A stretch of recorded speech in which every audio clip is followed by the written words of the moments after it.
நடத்தின ஊரு மதுரை. அதே தமிழ் தாய்க்கு கோயில் கட்டின ஊரு அது எங்க ஊர் காரைக்குடி.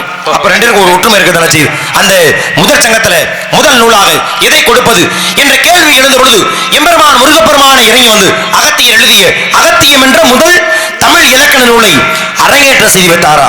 ஒரு மொழிக்காக ஒரு கடவுளே இறங்கி வந்திருக்காருன்னா அவரை சொல்லாம யாரை சொல்ல போறோம். அத்தனை சிறப்புக்குரியவர் எம்பெருமான் முருகப்பெருமான். அருவம் உருவமாகி அனாதையாய் பலவாய் ஒன்றாய் பிரம்மமாய் இரண்ட சோதி பிணமதுரை மேனியாகி கருணைக்குற முகங்கள் ஆறும் கரங்கள் படிரெண்டும் உண்டே ஒரு திரு முருகன் வந்தான் உதித்தனான் உலகமைய போற்றதற்குரிய முருகப்பெருமானை படிந்து கழகத்தை தொடரலாம். நாராயணா.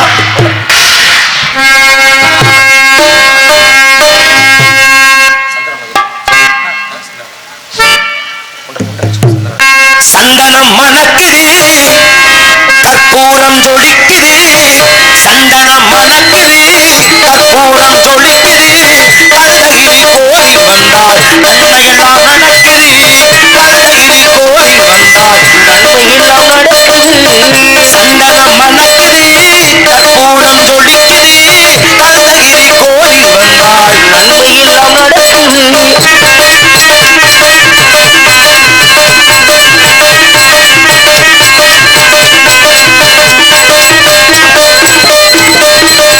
நித்தமும் பாலிலே நீராட்டுவோம் பச்சை நிறத்திலே பட்டாரை நான் கட்டுவோம். நித்தமும் பாலிலே நீராட்டுவோம் பச்சை நிறத்திலே பட்டாரை நான் கட்டுவோம்.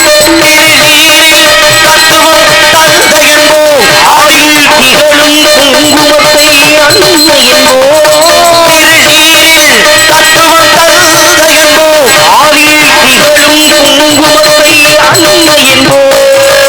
சந்தனம் மணக்குது கற்பூரம் ஜொலிக்குது.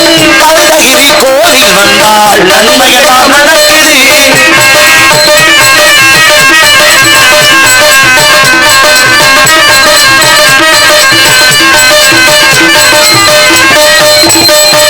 பன்னிரு விழிகளில் மைதிட்டுவோம் பன்னீர் செவிகளில் நகைமூட்டுவோம். பன்னிரு விழிகளில் மைதிட்டுவோம் பன்னீர் செவிகளில் நகைமூட்டுவோம். திருவாழில் ஒளி வீசும் கவசமிட்டு முல்லைப்பூ மாலை அணிவோம். திருவாழில் ஒளி வீசும் கவசமிட்டு தேசிந்து முல்லைப்பூ மாலை அணிவோம். சந்தனம் மணக்குது கற்பூரம் ஜொலிக்குது. கருணகிரி கோவில் வந்தால் நன்மை